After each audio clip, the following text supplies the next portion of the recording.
So good afternoon, everyone. This is Audrey Russo, President and CEO of the Pittsburgh Technology Council. Always thrilled to be here each and every day at 12 noon. Today is no exception. I'm very excited by our guest, who I will formally introduce in a moment. And I want to extend appreciation for Jonathan Kirsting. He's Vice President of all things media and marketing, who joins us as well each and every day, keeps his eye on the chat, make sure that we're running smoothly, as well to Brian Kennedy, who really is the man behind the scenes, making sure each and every day that we have amazing guests. And he's Vice President of Operations and all things public policy and community affairs. So thank you to Huntington Bank. I thank them each and every day, and I can't thank them enough because of the work that they do in believing in us and telling stories, shining the light on Pittsburgh, but also the stories that we get a chance to tell about other people from all around the world who have interest in Pittsburgh and the tech ecosystem. So today is no different. They're our partners, and if you don't get a chance to know them, you really should. They're heavily involved in our community. Also, the 40 by 80 that you see up on the screen, that is the wholly owned subsidiary of the Tech Council, and that's the longitude and latitude of Pittsburgh, and that's where we focus on all things that are essentially charitable, but are focused on towards our core mission, which is making sure that we help entrepreneurs and build pathways for people who don't take the traditional route to tech. So stay tuned, because we have a great apprentice program that we're soon going to be telling the world about, and we're very excited about the work that we're doing behind the scenes. So without further ado, I am bringing to the forefront Mark Cancilla. And I am not saying it the appropriate Italian way, and he can correct me, but he said it was acceptable. And he has a really cool job. He's been at, he's been at PPG for, geez, I don't want to give the secret away. What is it, 30? Next week, it'll be 36 years. 1 week from today. 36 years. He's done a lot of different things, but most recently, he is leading environmental health and safety. And I'm not going to steal his thunder, because he's going to tell us about that. But first, we're going to find out how Mark is. How have you been holding up through this pandemic? Yeah, doing well, doing well. Family's well. Got the first dose of the vaccine. I'm looking forward to my second dose before too long. I have two sons who live out of state. We left them both in Alabama when we lived there. They were in college. And one has since moved to Indianapolis, and both are married, and I'd like to go see them more. So my wife and I are planning is 2 weeks after we get our second dose, we're going to take a road trip and go see our sons and their wives. Nice, nice. So what's the secret to you being at one company for 36 years? Well, it's interesting. At PPG, you find a lot of people like me that have been with the company for quite some time. If you look back at my career, PPG is one of those companies. In fact, when I'm recruiting people to come to work for PPG, I always say, we're just the right size company. We're big enough. You have lots and lots and lots of opportunity all over the world. And yet we're small enough, and our top leadership really gets engaged well enough, and our talent management processes are good enough that people know who you are throughout the entire organization. Wow. I spent 10 years after graduating from Pitt with a mechanical engineering degree in a wonderful role, actually many roles, in our central glass engineering group in downtown Pittsburgh. Started right in the glass tower, designing, developing glass manufacturing processes for our factories around the world. We worked with our research center in Harmer Township, and I got to travel the world. I got to go to Italy, got to go to France, and all over the US and Canada, designing, developing, installing, and starting up glass manufacturing processes. And then I had a request after about 10 years of that to come to Detroit and work in sales in our automotive OEM glass sales group in Troy, Michigan. And I thought, gosh, I'm an engineer. I don't know that I really want to go into sales. And truly, I'm an introvert as well. So, I don't see myself moving there, but they eventually convinced me to go. I didn't seek it out. And it was a great development move. I had also gotten my master's degree at night from Pitt in the industrial engineering group focused on engineering management. The sales role gave me a business background, an understanding of the subjective side of business. I was very attuned to the objective side, being an engineer, and actually took a second role, one that was offered to me. I didn't pursue it, in our automotive, or in our aerospace business in Seattle, selling airplane windows to Boeing, and being the key account manager for Boeing. From there, had another opportunity presented to move to Huntsville, Alabama, and lead our product development group in our aircraft transparencies business. From there, moved into a marketing role, and eventually led our airplane windows business. During that time, we had also bought the large coatings and sealant supplier in aerospace, PRC DeSoto, and merged it with our aircraft transparencies business to create PPG Aerospace. And then eventually moved to Southern California, where that business is headquartered, and led our aerospace coatings business for about 5 years there. And then the role I'm in now, again, didn't pursue, but had somebody call to say, hey, how would you like to come back home to Pittsburgh and lead our EHS function globally? Also includes our product stewardship function, so product compliance. And at the same time, this role also reports into the PPG board, together with David Bem, our Chief Technology Officer, into the Technology and Environment Committee of the board, which really oversees a lot of the sustainability elements of PPG.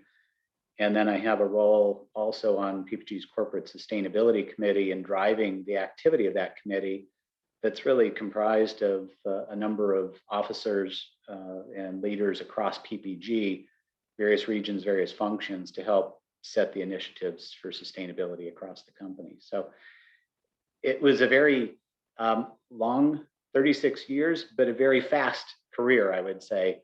Or maybe the other way around, a long career, very fast 36 years, but it's hard to imagine that it's gone by this quickly. Well, I mean, you've had the pleasure and the luck, and obviously the talent to be able to work across the world, and that brings the perspective probably that's highly valued in the role that you are right now. Yeah, no question about it. And you see certainly different levels of maturity of sustainability across the globe. The Europeans are very often at a leading edge. Yes. They're, when you look at the population density, the need for energy efficiency, waste reduction, water conservation, it becomes very apparent. Then when you come back to the US and you see how spread out things are, how much wide open spaces there are. And then you go to places like China and India and South America, Mexico, again, a completely different situation there in terms of technology and maturity and advancements. So you do get a very strong appreciation for the issues, but then again, the opportunities that exist as a global manufacturer of coatings and specialty materials. Right. It's interesting because there's a lot of research on that spiky city, that move towards spiky cities. In America, while we see a lot of urban growth, we still hold on to plenty of rural. Absolutely. And that we see as we wrestle with broadband, as we wrestle with access, et cetera. So it's fascinating. That's probably a whole other show we'd want to talk about. So let's talk about sustainability and the industries that PPG serves, and just help us level set a little bit of who PPG is as a company, because you serve a variety of industries. And I know that you have a very near-term objective in terms of your, sustainability efforts. So yeah, absolutely. So PPG, and we've really transformed the company significantly, certainly during my 36 years. The glass businesses have been sold. They still exist, but they're a part of another company now. We've really focused PPG now as a coatings and specialty materials company. We've sold the glass businesses, our fiberglass businesses, and our commodity chemicals businesses, and we've bought more than 50 companies. In fact, we've bought 4 more, I think, in the past 8 months. So we're continuing to evolve. And today, we are the largest transportation coatings company in the world. selling coatings products into the automotive OEM, automotive aftermarket, aerospace, and marine coatings businesses. So our CEO likes to say, if it moves, we'll coat it. But if it doesn't move, we'll coat that too. We have a very large architectural and house paints coatings business under many different brands, although the PPG brand is becoming much more prevalent these days. You'll see it much more frequently. We sell a lot of coatings into the packaging coatings business for the food and beverage industries. We sell coatings we have an industrial coatings business for machinery, equipment, various types of applications. So really, truly, there isn't really anything out there that we don't supply coatings or specialty materials into. Very, very wide approach. And we do see a wide range of customer focus on sustainability. All industries today are seeing a significant growth in terms of a focus, certainly by the investment community, by customers, by the general public, in terms of a focus on sustainability. You see certainly regions of the world, the EU Green Deal, the China focus on carbon neutrality, in the current administration, a big focus on reducing our carbon footprint. And in our engagement with our investors, we're seeing a tremendous increase. It used to be 2-3 years ago when we would have an investor engagement, it was not that common to have a question around sustainability or ESG. Today, it's uncommon to not have a question about sustainability or ESG, and very understandable. So we're getting the same questions from our customers, especially, I would say, the more sophisticated industries, for example, automotive OEM, big global corporations, Toyota, General Motors, Ford, all areas of the world that really are requesting of us, hey, what can you do to help our operations or help our products be more sustainable? Some other industries that might be a little bit more fragmented, not real big customers, it's a little bit more of a push from our end as to, hey, here are things that we can do for you to enable sustainability at your site, in your processes, the application of our products, or again, in your final product to which our products are. Yeah, I would imagine, so, right. I would imagine that all across the supply chain, up and down. So you're helping your customers as well as them pushing you for requirements. Absolutely. And that really is a big area of focus for us. If you look at our goals, one of the areas, especially coming from a business role for 14 years, what are the ways in which we can aid our customers, assist our customers? And one of our key goals is 40% of our sales will provide a sustainable advantage to our customers. And we've just passed that 35% mark. Quite frankly, that's an area where I think everything that we develop and produce ought to have a sustainable advantage. And we've made some progress in building into our business processes ways to help to drive that at an accelerated rate going forward. Within my organization, we've developed a product sustainability team, and that team comes from our product stewardship organization, and they're designed to work with our business unit, commercial and technical teams, bring that vision of sustainability, that knowledge, expertise of sustainability, to work with our commercial teams to develop approaches and understand opportunities at our customers.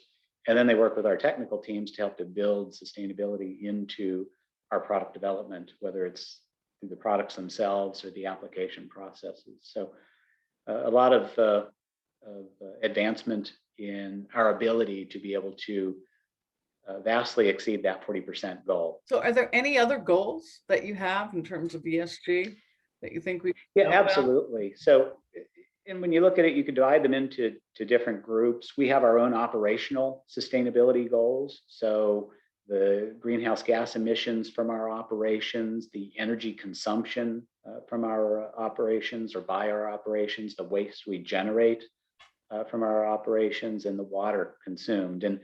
And we have total consumption rates. We also evaluate it relative to intensity, so divide it by our production volumes. And we look, we're making very good progress there. We also have specific goals such as, we want to move really eventually all of our sites to zero waste to landfill. We have a goal out there of 35%, and we're virtually at that goal. So we will be raising that focus. We want to really increase, it will always take a certain amount of energy to make paint. Producing paint is not a highly intensive energy consuming process, not like glass making was, or some of our commodity chemicals or other raw chemicals, but it's still going to take some energy. So how can we convert our energy consumption to renewable sources is a key focus for us. We have a goal out there of 25% of our sources coming from renewable sources of energy. And again, we're making progress, but that's a goal to really achieve long-term aspirations. We'll have to continue to raise on ourselves. So we have our operational goals. I talked about our product goals, right. And we've really also ramped up some of our S&G goals, our social and governance goals. So we have a large focus on contributions into the communities in which we operate. Right. We have a large focus in contributing into the diversity and inclusion of the environments that will help to create equity, of course, in the communities in which we operate, but also in the businesses in which we operate. You've been doing that for a long time, though. We have been, right? We absolutely have been, and we continue to raise the bar. And as I mentioned, with the product sustainability team, really try to build this into how we do business every day. PPG has been around for a long time. We're known as a very disciplined company. We perform well year in and year out. So we have really good business operating processes. And for us, it's how do we build sustainability into the way we naturally do things? And so we did this just the past few months, actually, bring in a new leader, new role for us, a leader for diversity, equity, and inclusion, Marvin Mendoza. Yeah, and he's a wonderful addition to the team. Right. Really brings, and I think he would mention, we've had DE&I in our DNA for some time, and we've had committee oversight, leadership oversight, but Marvin really brings that strategic approach as to how are we going to ensure that we build this into our future. And we're already seeing Marvin fit in beautifully with the culture of PPG and helping to evolve our culture at the same time. Yeah, he was wonderful. If anyone wants to look, we had both him and Marissa, I believe, right, on our show, and we have it in our archives. It was really great to have them both on. So, if we didn't already listen, we haven't talked about this antimicrobial. You played a role in there during the pandemic. You brought some amazing coatings to market and to help stop the spread of germs and diseases. I've been surprised about that. Can you talk about some of these products? Yeah, absolutely. And actually, this is a technology also that we've been working on for quite some time, and for various reasons. We've always understood that, and I'll relate this to the mobility evolution that we're going through with shared vehicles, shared cars, and maybe in the future autonomous vehicles. There's always a concern about, well, who's been in the vehicle before me, and is that going to be an issue? So this has always been in our development portfolio. This last year, we've definitely accelerated the launch of some of our technologies in all regions of the world, whether it's from Australia, China, Mexico, in Europe. We have an agreement with Corning on a new exciting new technology called our Copper Armor antiviral paint that is tested against the COVID virus. It's under final EPA review right now, and that obviously very specifically is garnering a lot of attention for us also. But again, this is something that we've had in our portfolio in terms of an area of focus, whether it's the automotive industry, aerospace industry, cabin coatings there as well. Mhm. As well as for applications in schools and hospitals and other areas where certainly this would be of specific concern. So exciting technologies. Yeah, that's really exciting. And what about the innovators that sort of rest right at the footsteps of Pittsburgh and our region? What are some ways? I mean, there are many people that are working on solutions that are early stage. What are some things that, innovators could be helpful in terms of you achieving your sustainable goals?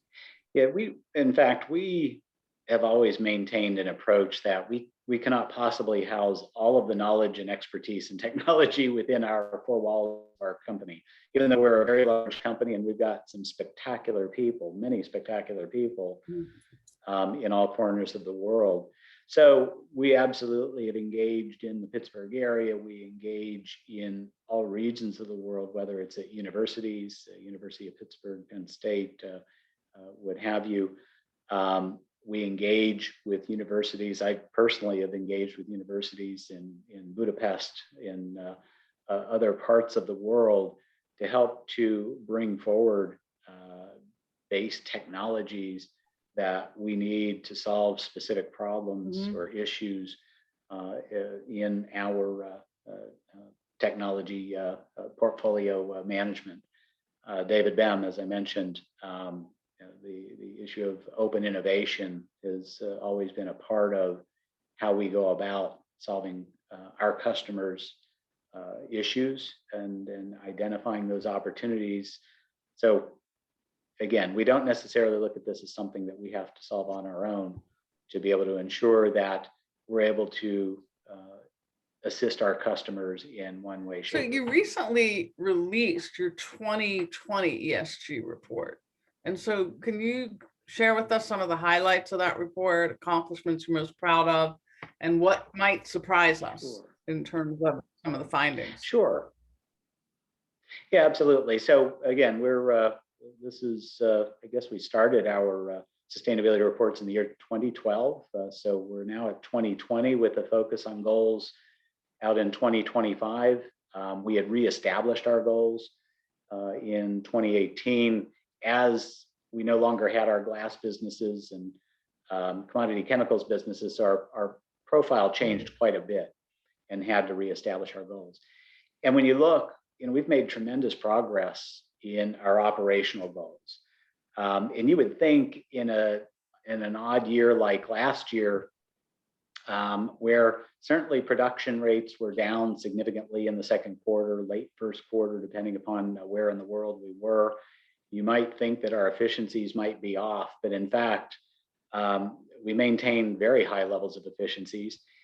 And actually, there was some element of a positive mix of the businesses. So some of the businesses that are generally higher consuming from an intensity perspective, like aerospace, for example, small volume, but still complex product portfolios, they were down a bit. But our house paints business, with people at home often looking at their offices or home saying, gosh, this needs to be painted, that business did quite well last year. So, but that's a high volume and low complexity business. So we did see some benefit from that. At the same time, our efficiencies were really fantastic. And it shows in our report in terms of, we've actually already exceeded our waste goals. And we'll need to increase our targets there to further reduce the amount of waste that we're generating from our operations. Our energy and greenhouse gas goals were well on our way to the 2025 goal. And in fact, we've alluded in the 2020 report, we're really now building sustainability into our strategy development. So we talk about climate-related risks. There is the TCFD, the Task Force for Climate-Related Financial Disclosures, which is the framework that is becoming the investor-accepted approach to tell us how you're dealing with climate change. We've started that process, and we talk a little bit about that in our sustainability report, where we've piloted it in one of our businesses, and we're now expanding it to the rest of our businesses. So again, building sustainability into the way we do things. We have a very robust business strategy process. Sustainability is now a part of that, and really proud about how we're going about and incorporating that into the way we do things. Well, And then we are also looking at evaluating our goals relative to science-based targets. So looking beyond just our operations and really holistically measuring the impact that we have downstream, as well as the impact from our suppliers and the generation of greenhouse gases and emissions that they require in order to provide the materials to us. We're now working to encompass all of that into what will be our future goals to really align to the more aspirational targets that you see out there around the EU Green Deal, the China carbon neutrality focus, the US focus on cutting emissions by 50% by 2030. right. And so we're already, it's very shortly after announcing our latest sustainability report, and we're working on the next one, or at least the elements that will really propel us forward. Well, 2025 is really, really close. I mean, a lot of Well, people it really talking is. about 2050. It So really is. Jonathan has told me that there's some good questions in the chat, and I Sure. want to have an opportunity for that. Absolutely. Good to see you, Mark. Thanks for being part of the show. We love having PPG on, that's for sure. So Volker Heidman wants to know if you could talk more about PPG's coatings and how they're used with electric vehicles. I know there's tons of coatings around the batteries, and that really makes them efficient and safe. Maybe some more details on that would be awesome. Precisely, and great question. It's interesting. We've done some analysis that looks at a prototypical design of an electric vehicle versus a current industrial or internal combustion engine vehicle.